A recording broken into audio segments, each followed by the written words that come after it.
deduced from these ayat, and it is this that we can inshallah relate to and benefit from in our own spiritual, moral, personal life. And it is very important, some of those lessons actually, to be mindful of because of the time that we live in. The times are, as they say, the time is very high, time is very challenging and very demanding in many ways. So the reason being it's an age of fitna. It is an age of fitna, and there are many types of fitna around us.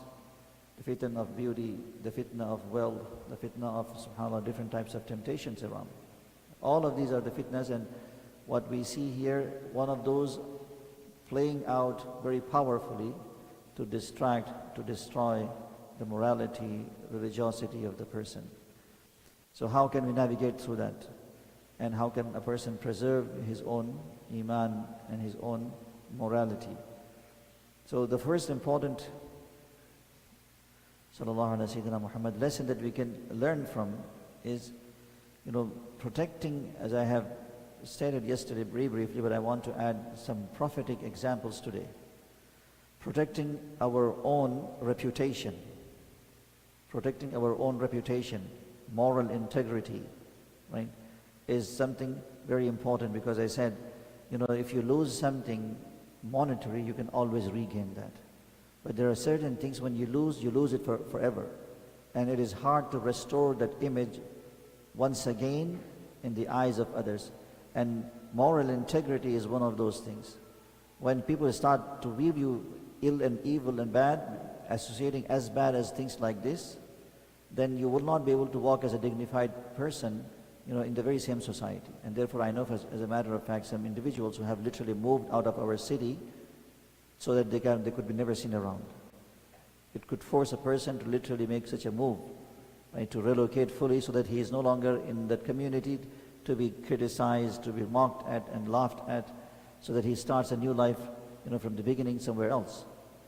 So, and to Anbiya alayhimus salatu wassalam, this was something of great concern. And therefore, this is important lesson that Yusuf alayhi salatu wassalam has taught us here, that as he welcomed this gesture of appreciation from the king, but at the same time his moral integrity and reputation was of the prime importance to him. Therefore, he delayed his own release. And therefore he said, I would like this investigation to be fully conducted and sorted out, so that when I go back, because it was quite possible for people to have the old rumors around. It is very natural, and you and I can very easily relate to, and we all have heard bad things about others, and other people have heard bad things about us. So the moment you see the person, all of those unfortunately negative things right away pop up in your mind. You may not say it directly, but the moment you see the person, you hear all those things. I mean, you can basically have a refreshed in your mind. And subhanAllah, this also proves and teaches the prophetic wisdom that our Nabi alayhi salatu wasalam had. He said to Sahaba, Rizwanullahi alayhim ajma'in, astaghfirullah, astaghfirullah. He said, when you have an issue with someone, if you have an issue with somebody, whatever it may be, the nature of the issue, whether it's moral, financial, and whatnot, so do not come to speak to me individually in privacy. Rather, bring the person along with you and speak to me in his presence.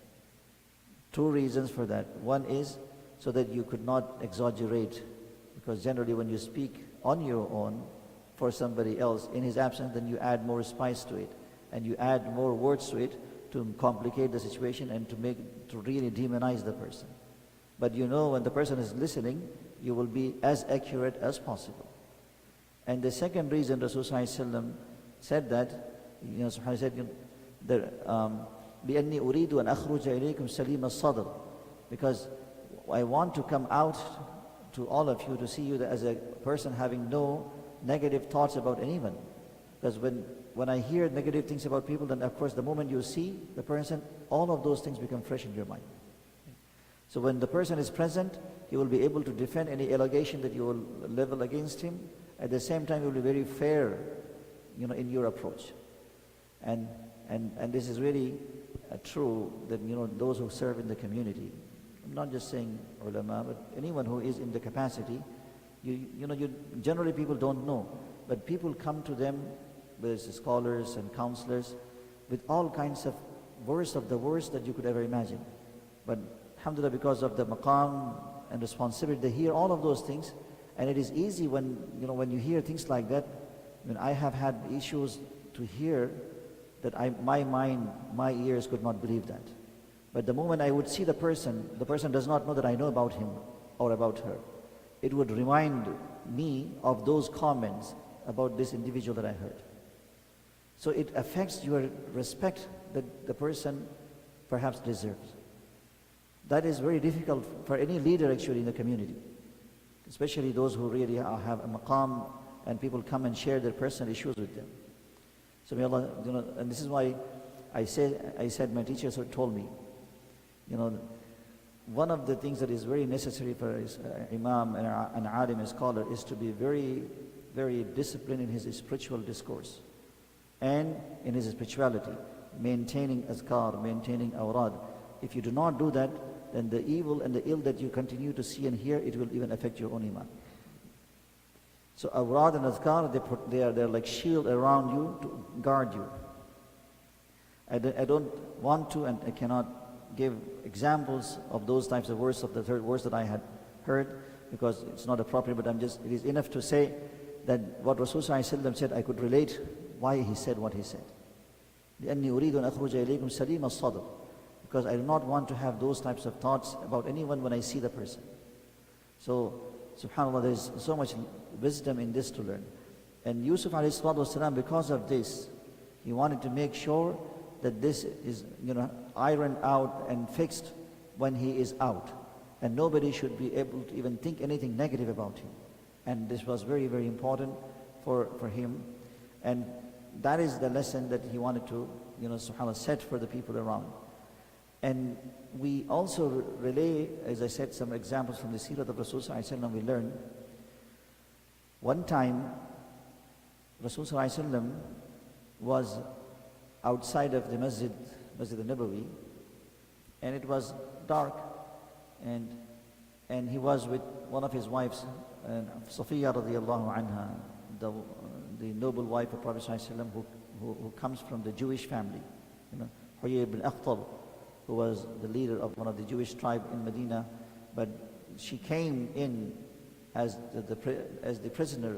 Then she was set free, and then they requested Rasulullah to marry her, and Rasulullah married her, and she became part of the, subhanAllah, the family of Rasulullah.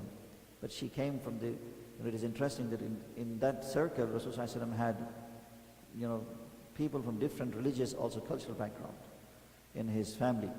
So she was of that background. So Rasulullah was with her outside in the darkness, and obviously due to the darkness, people could not see who the person was with Prophet ﷺ. So two Sahaba, as they were passing by, they saw Rasulullah ﷺ from the distance. So they hastened their pace to pass by quickly. And as they did that, Rasulullah ﷺ noticed. So he right away addressed them by saying, "Ala rislikuma." Hey, hold on. Hold on. So they stopped. And then Rasulullah ﷺ called them. And they came. As they came, then this is, subhanAllah, how a Nabiullah and a Prophet of Allah and people of religiosity could think. Normal people may not think that way. He said, هذه زوجتي صفية بنت حيي بن أخطب. This is my wife Safiya, radiyallahu anha. So then they said, subhanAllah, O Messenger of Allah, why are you saying this to us? Obviously they were Sahaba, not people like us. Unfortunately, we are looking for every loophole, like trying to just pick on and to make a big story out of that. Unfortunately today the journalism, the media really thrives on this, playing with people's emotions and feelings and dignity. So they, of course, were Sahaba. Anything like that could have not been possible for them to think. But Rasulullah wanted to straighten the matter right away. So he said, this is my wife Safiya, radiallahu ta'ala anha. And then they asked, why are you saying this to us? Then Rasulullah said, look, because I know I don't suspect anything negative from you, but this famous narration, or is it part of the narration that we often hear, that inna shaytana yajri fi ibni Adam ka majra ad-dam, that shaitan runs in human body like the blood circulation does. This actually Rasulullah said on this occasion, to create as possibly as negative thought, the worst you could think of the other person. So he said this on that occasion, and he said, the reason I'm saying that, so that you don't have ever, I saw Prophet sallallahu alaihi wasallam in the darkness of the night with a woman. So therefore, I wanted to close this door to protect my own reputation if there is to be any slight possibility of that. That is how Rasulullah sallallahu alaihi wasallam did, so that he could clarify and the other person could leave without having even an iota of doubt in his heart, because shaitan is always there. And this is why he said, inna shaitan yajri fi ibni Adam ka majra ad-dam. Shaitan is like 24/7 working. Whether it's Ramadan, they are slowed down, but there is effect, it still continues with us. This is why we continue to have evil actions, astaghfirullah, I think, even in Ramadan. Right? So this hadith and what Yusuf alayhi salatu wasalam did, they both prove the same point. For a believer, protection of reputation, religious, moral, is of prime importance, because if that is damaged, then it is damaged for good, for a long time. And this is why there is also a hadith in which Rasulullah said, actually Umar radiallahu anhu, he has said, man arada nafsahu littuhmati fala yalumanna man asa'a bihi dhann. What did he say? People who put themselves in a position of blame. Man arada nafsahu littuhma, he said, radiallahu anhu, a person who puts himself in a position of blame, like basically in a situation where people find him blaming or blameworthy, فَلَا يَلُومَنَّ إِلَّا نَفْسَهُ إِلَّا مَنْ أَسَاءَ بِظَنٍ. He said, then فَلَا يَلُومَنَّ مَنْ أَسَاءَ بِظَنٍ, then he should not blame others who think negative of him, because he himself allowed them to think that way. He himself has allowed the person to have negative thoughts about him. And therefore, Rasulullah said in one hadith, اتقوا مواضع التهم. اتقوا مواضع التهم. Protect yourself from places where your religiosity, morality, integrity could be criticized and also blamed. So I can give you some examples that you can easily relate to. You may be not doing anything wrong. You may be there for a good, perhaps for right purpose, for a genuine reason. But when you give a chance for a person to doubt, then shaitan is always finds as a free day for, like a free field trip to really run with your mind and to give you millions of doubts, to think and judge the other person. So one of the possible examples that you could think of is the very same example that Rasulullah himself did. If you happen to be seen somewhere with a woman all alone, then right away you should clarify who that person was, so that the person does not right away attribute anything. Oh, he was, astaghfirullah, having an affair with so-and-so and was seen outside and all alone with the person. And the other example that we could possibly think of, let's say you are out in the street, and hypothetically speaking, you are passing by, let's say, a pub or a club. And of course, that's the place of evil, but you now are in a situation where you need to use the washroom. You need to use the washroom, and you don't find, perhaps, let's say, any other place. Of course, emergency is emergency, but if you walked in just so that you could simply use the washroom, but when you come out, if somebody is to see you going in and coming out, what do you think? Would he think you have gone there for a washroom?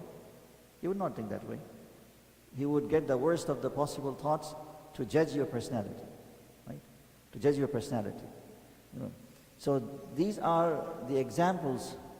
You can really appreciate how our deen, subhanAllah, is so beautiful. Unfortunately, we don't learn. We do not utilize the opportunities to learn. And therefore, we remain as ignorant, as arrogant as we had before. Right? This is very sad. So this is one important lesson that we can learn from this aspect of the story of Sayyidina Yusuf alayhi salatu wasalam. And the other important lesson that we learn from his approach,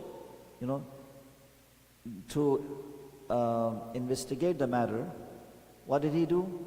Yusuf alayhi salatu wasalam, when he said, to the king, go back, he said to the messenger, go back, qala, he said, فَرْجِعْ إِلَىٰ رَبِّكَ فَاسْأَلْهُ مَا بَالُ النِّسْوَةِ اللَّاتِي قَطَّعْنَ أَيْدِيَهُنَّ ارجع إلى ربك فاسأله ما بال النسوة اللاتي قطعن أيديهن. He, in this way, it also shows how Anbiya alayhimu salatu wassalam and people of nobility handled situations like this. May Allah really help one and all. All of us are really weak. So when it comes to things like this or anything of this nature, we want to be as blunt, as brutal as perhaps you could think of. So by mentioning the name of the person and giving the details and whatnot. But he was very discreet. He was very discreet in his approach. He said when you go back to the king, he did not disclose the identity of any woman. He did not disclose the identity of any person by saying the name. Even Zulaykha, as we know, there is no mention of Zulaykha in the ayat of the Quran. It is only the tafasir that mention her name. Right? It was this woman by this name. But did Yusuf a.s. mention her name? No, he did not mention, neither before nor after. Or did he go very specific about the details of that? No. All what he said, please go and ask your Rabb, yani king, to investigate this matter. So what he wanted is he was more concerned about the facts that need to be sorted out, not necessarily the people who have made the issue, because he was more concerned about the facts. So this was the issue. Whoever did this, now the responsibility is that, to fix this matter. So this is another important, aspect that we learn. He did not level accusation against Zulaykha in a very straight manner. It was the minister it was the wife of the minister, and this was her name who did all of these things. Please, investigate her. He did not say anything like that.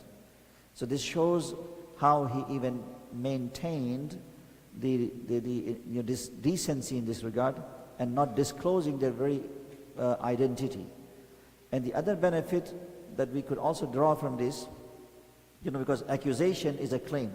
When you say, so and so has done to me like this, then you are making a claim. And Rasulullah sallallahu alaihi wasallam, this is actually qaida. This hadith is a qaida, a juristic ruling. So, and for example, when you take a matter to a court, whether it's a religious court works this way, and also civil courts in many ways have the same rulings and procedure. So if you submit a case in the court, so you are the person first to be called in because you made a claim, to prove your claim on the basis of the evidence. So al-bayyinatu ala al-mudda'i, Rasul said. The bayyina, the evidence, is binding on the person who makes a claim. He did this, so you have to prove that how he did this to you. If you deny, and so the other person who did not make this claim, all what is required after there is no evidence to prove that, then the person is simply to swear in the name of Allah by saying, I did not do this. وَالْيَمِينُ عَلَى مَنْ أَنْكَرَ. So then he will be set free. Prophet ﷺ, one time, a matter was brought to him to judge, and the evidences basically, apparently, were favoring one individual. But in reality, it might not have been the case. So Rasulullah made the decision based on the evidence. And then he said, I made the decision based on the evidence, but do not think that this decision is really going to save the actual criminal. Because what I have decided for you, it was an issue relating to the piece of land. So then Rasulullah said, if you, in any case, are not the rightful owner of this piece of land, although I decided, because in our countries especially, you can fabricate all possible fraudulent documents. You can do all of those things to make someone else's land your own land. That is unfortunately the case. So Rasulullah said, then the person should know that I have my decision as if I have made a piece of Jahannam, a qit'a for him, destined for him. That land basically is going to turn a piece of Jahannam for him. So the judgment is based on the facts. So if Yusuf a.s. were to claim this, that she has done this, then basically he would have assumed the full responsibility to prove with the evidences. But when the investigation is carried out by a third person, a neutral person, so what he will do, it will be his responsibility to collect all the evidence. Because you are not involved directly, you are simply making a request. So whoever will take the lead and will be responsible to collect the evidence. And when you speak on your own, so the person may be not very clear or biased to believe in you. Right? But when somebody does the investigation independently on his own, when the dalail become very clear, what ends up happening, it is convincing for him to believe in that. So hopefully this aspect, what I'm trying to explain, is clear enough for us to understand. So when we focus on any issue, we don't focus on people, rather the facts. And we present the facts and we focus on the facts. And try to remain discreet and decent as much as possible in that regard. Because, subhanAllah, in things like Quran, we have talked about, perhaps when we talked about modesty, khatira, so perhaps I mentioned, if not, then let me add this here. Our religion is the religion of bashfulness, modesty, right? Decency. So even in the Quran and hadith of Rasulullah, when it comes to very intimate matters, personal things, the wordings that Quran uses and the wordings that Rasulullah has used, they are very, very respectful, very discreet, very decent, not vulgar at all. For example, when it comes to the intimate moments of a person with his wife, Rasulullah, the Quran uses أَوْلَا مَسْتُمُ النِّسَاءِ. What is the Quranic word? أَوْلَا مَسْتُمُ النِّسَاءِ. When you touch your woman. But here we know it is not just a touch as a touch. What it indicates is something more than that. And when it comes to, for example, going to the washroom, this is why I don't like these wordings. I mean, personally, because again, it's not a sin. Personally, when you use the word peeing and pooping, to me, it's very disgusting. So even in our deen, Quran has used the word gha'id. Gha'id is the lower and soft part of the earth where a person used to go in the past traditional societies to relieve himself because the piece of earth would absorb the urination. Right? So these are the discrete words that Quran has used and teaching us to be as decent as possible in your words when you want to address matters like this. So similar should be the case in this situation. The other important lesson that I want to mention, two more lessons inshallah, then we'll conclude this. SubhanAllah, when you really give importance to someone, they say, when someone matters to you, their feelings also matters to you. When someone matters to you, their feelings also matters to you. What does it mean? If you really respect someone, if you really give reverence to someone, even you are very respectful to the feeling of the person. You're also very respectful to the feeling of the person. For example, in our own relationship as husbands and wives, this is also something very important. Unfortunately, may Allah forgive one and all, we do not think too much about this. Those who have served a lot, helped a lot, maintained us, we tend to become very vulgar and mean at times.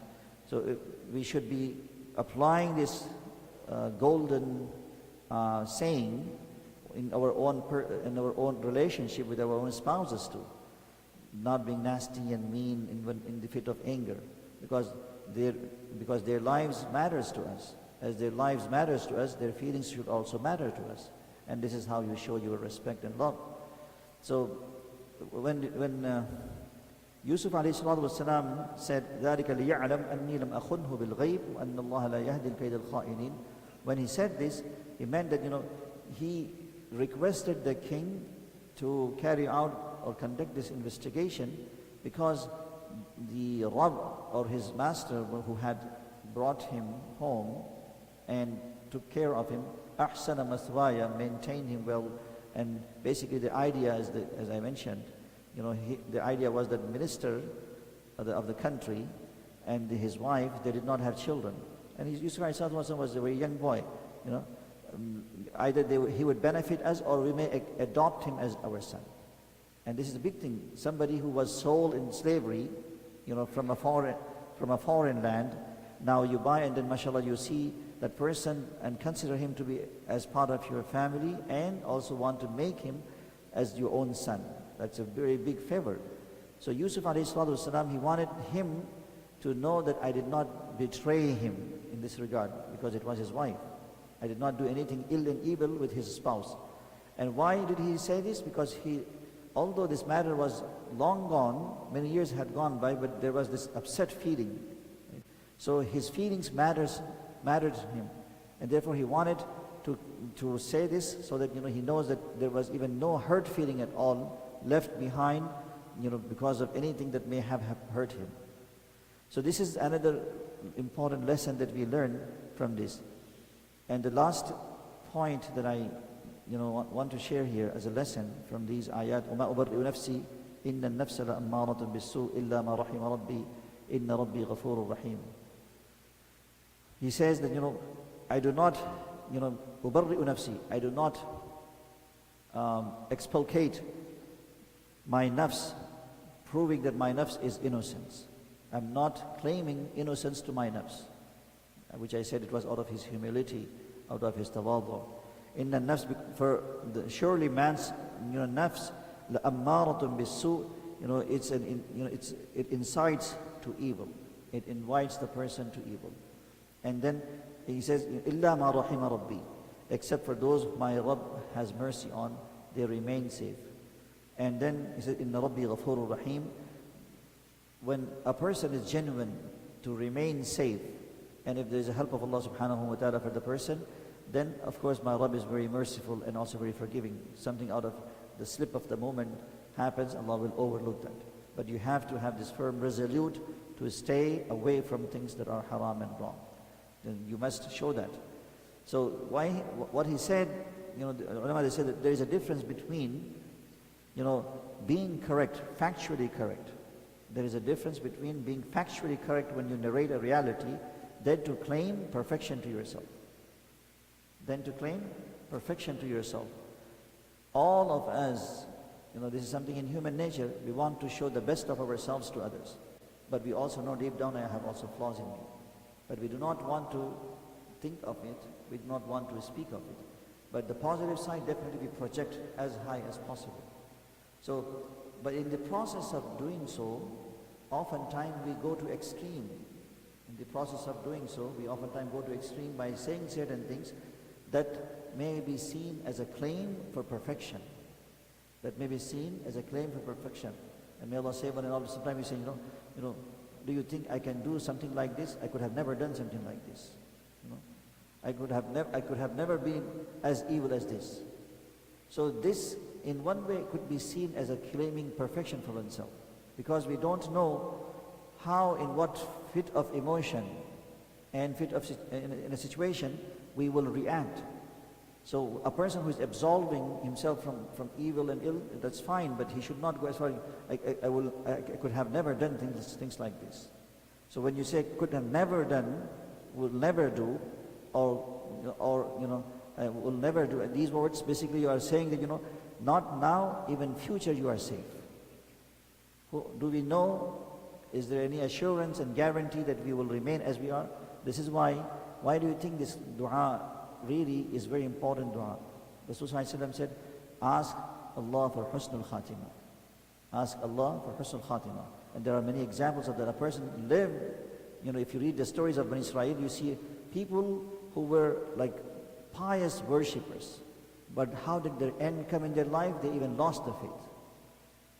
At the time of death, their faith was even gone from their life. At one point, they were seen as the most pious of all. Husnul Khatimah decides whether you are on this side or that side. So future, we have no assurance over. This is why we need to be always very worried about and be as humble as possible. And therefore, Yusuf ﷺ had no need to say this, because he had not committed any sin or crime. As we know, it was all from the other party. But yet still he said this, وَمَا أُبَرِّئُ نَفْسِي إِنَّ النَّفْسَ لَأَمَّارَةٌ بِالسُّوءِ إِنَّ رَبِّي غَفُورٌ رَحِيمٌ إِلَّا مَا رَحِمَ رَبِّي إِنَّ رَبِّي غَفُورٌ رَحِيمٌ. So this ayat teaches us that he did not claim perfection to himself. He said, as a human being, things are possible. But Allah made it possible for me to remain safe. إِلَّا مَا رَحِمَ رَبِّي. Because there are certain temptations, especially in young people's life, is very difficult to deal. And it is very difficult to resist. And one of them is, of course, the beauty and such attraction, especially if the advances are to be made from the other end. Right? That is why, Rasulullah has warned in this regard, to avoid yourself to not be in those situations.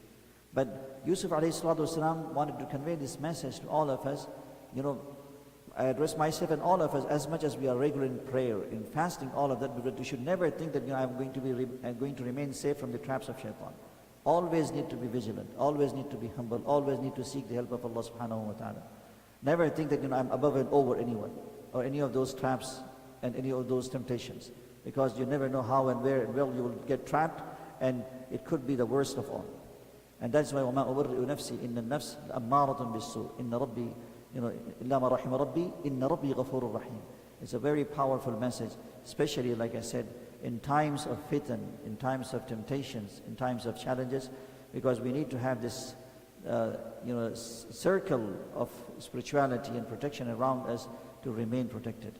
So these are some of the lessons that we went through and went over. I pray that may Allah allow us really to think deeper into, look deeper into this and adopt these lessons to change our own moral compass and behavior in light of these beautiful lessons and ayat of the Quran. Inshallah, we'll continue tomorrow from the next passage. There is one important discussion that we will look at tomorrow about the nafs, because we are ending here with the discussion of nafs, in the nafs al-ammaratun bis-su', the types of nafs, and how does our sharia see that, and what are the rulings in that regard. Few things inshallah we'll look at, and then we will move on to the other ayat of the Surah Yusuf. Jazakumullahu khairan, subhanallah bihamdi, subhanakallah bihamdik, wa nashhadu an la ilaha illa anta, wa nastaghfiruka wa natubu ilayk. Subhana rabbika rabbil izzati amma yasifun, salamun ala al-mursaleen, walhamdulillahi rabbil alamin.